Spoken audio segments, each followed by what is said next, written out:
Hello, everyone, and thank you for tuning in to Regina Young and the Boys Resource Center. So, we want to talk about the coronavirus.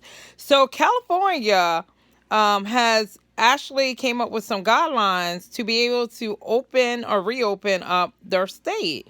So, let's just listen to a little bit of what they're saying, and then I'm going to tell you what I think about it and how I feel. So, one of the things he's saying is, and this is from NBC Nightly News. Reported live on April the 14th, 2020. The new normal ahead and what could be a model for other states, as President Trump claims that he has the power to make those decisions. Here's Tom Costello. With California announcing a record 71 deaths in one day, the governor today said it will take time to ease these stay-at-home restrictions. This phase is one where science, where public health, not politics, must be the guide. Governor Newsom announcing 6 steps in what could be a blueprint for the nation, including community testing and isolating those who are positive or exposed.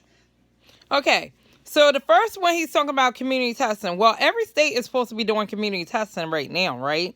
So in Delaware, you can go to the hospital, be tested, and you test positive. They will send you back home until you'll stay in your house for 14 days. Now, I know a lot of people that have went to the hospital, test positive, and go to the grocery store because they feel like, okay, if I got to go and stay home for 14 days, I need to go shopping. So they'll go to the grocery store, go shopping. I was at a grocery store. I don't want to say the grocery store name because my nonprofit organization, Regina Young and the Boys Resource Center, actually gets sponsor or get stuff from them, and they do a lot for us. We was there buying stuff for the nonprofit organization, which was baby milk and formula and diapers and wipes for people in need. And a lady was in there, and I overheard a conversation with the manager saying that someone was in the store that was positive for coronavirus, and actually showed her paperwork stating that she wanted someone to shop for her, and then she would just come and, like pay. So she wouldn't have to be in the store the whole time. But they wouldn't do that. So therefore, she had to go in the store and she actually shopped. Got all her stuff, one in the register line, or one in the line, checked out. And when the cashier found out, she shut her line down because she was upset. Because now she was like, I don't know if this lady contaminate me. This is before they were putting down the plastic. Like now you go to the store, they have like a protector, block. It's a clear thing that stands in front of you and the cashier, or it's supposed to.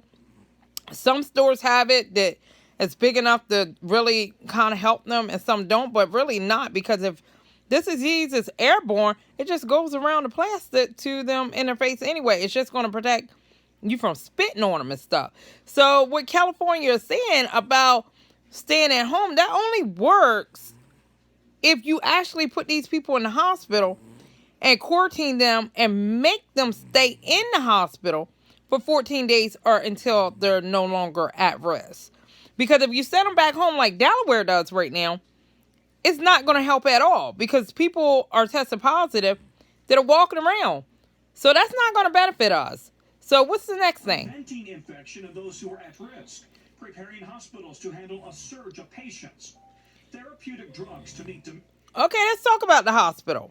So, like I told you in the last video, I was at Milford Memorial Hospital, and this was at the time, it was March 21st. Me and my sons were in a bad car accident, and my son had broke his shoulder blade, or his bone, and he had some fractures and everything, and we got injured pretty bad, and my car got totaled. My SUV for our nonprofit organization got totaled, and I was there with him, and we came in off of the paramedics, the ambulance. They took us to the hospital. Even though my son had broken bones and my leg and everything was swollen and we were in pain, it was raining outside. The hospital actually put us out after we were discharged by the doctor. We had to stand outside and wait for someone to pick us up, and we had called the taxi companies and all, but we had to wait. But we had to wait outside in the rain. And it wasn't just us. It was another lady that had a baby. And unfortunately, the security guard needed to keep her job. She felt bad, but she had to tell her she had to go outside too. So the hospitals are actually very scared, like the nurses and doctors and stuff, of allowing people to be in the hospital. Like, you can't wait in a waiting room. Once you're discharged, you automatically, they want you out the hospital and will make sure that they tell you got to leave. Even if you need, like, say the paramedics or whoever brought you in, it doesn't matter. They expect you to stay outside and make arrangements. So if you don't have a cell phone, you have to walk to a telephone booth or something to call someone, because in Delaware, there is no telephone outside, and you can't be in the lobby, you can't be in the foyer, you can't be anywhere. You have to be physically outside. And the hospitals are so short on gloves, gowns, and everything else that they're really at risk too. They're calling for donations any way they can right now, because they really need donations because they don't have the product.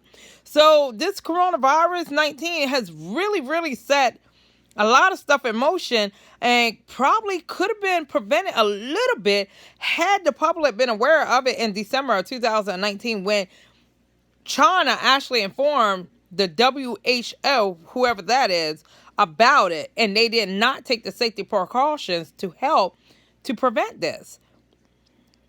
What's the next thing? And social distancing at schools and businesses. You may be having dinner with a waiter wearing gloves, maybe. Okay, so in Delaware, the kids are supposed to go back to school May the 18th, I think it is. They're supposed to lift the ban off of us being on lockdown on May the 15th. Now, here's my problem. My kids go to a school at Lake Forest, which is, in the Lake Forest School District. Now, one thing that I see with my own eyes, and this is during coronavirus time. This is before the school shut down, because I was questioning why hasn't the schools closed when there was already kids stating that there's a possibility that they were having symptoms that were close to coronavirus. So I wanted to pick my son up from the school, and a staff person that was in the school building washed a little boy's face. His face was all bloody. It was blood everywhere. She washed his face in the water fountain where the kids drink and everything in the cafeteria. She didn't take him to the bathroom. She literally washed his face in the water fountain, blood everywhere in the cafeteria, where the bathroom was literally less than 2 seconds from the cafeteria. And I was like, why did she bring him in the cafeteria and do that? And there was a whole bunch of kids that were eating their snack or lunch, whatever you want to call it. And it was disgusting. I grabbed my kids and I was like, no more drinking at the water fountain at the school.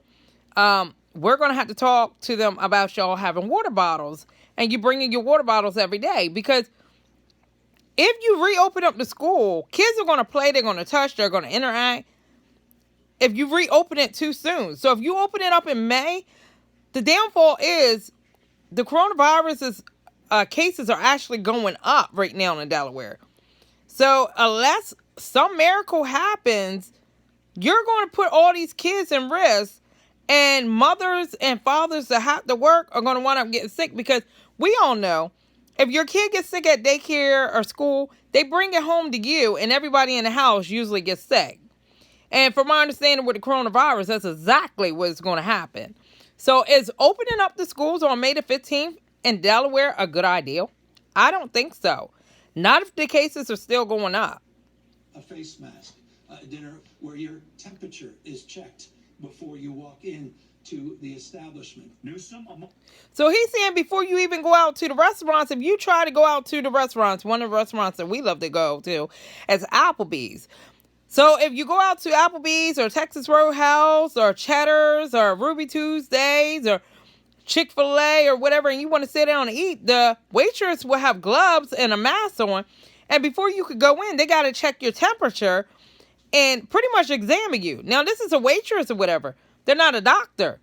So should they be allowed to do that? Because they're not physically trained or have a title behind them to be able to do that. And how is that going to help anybody?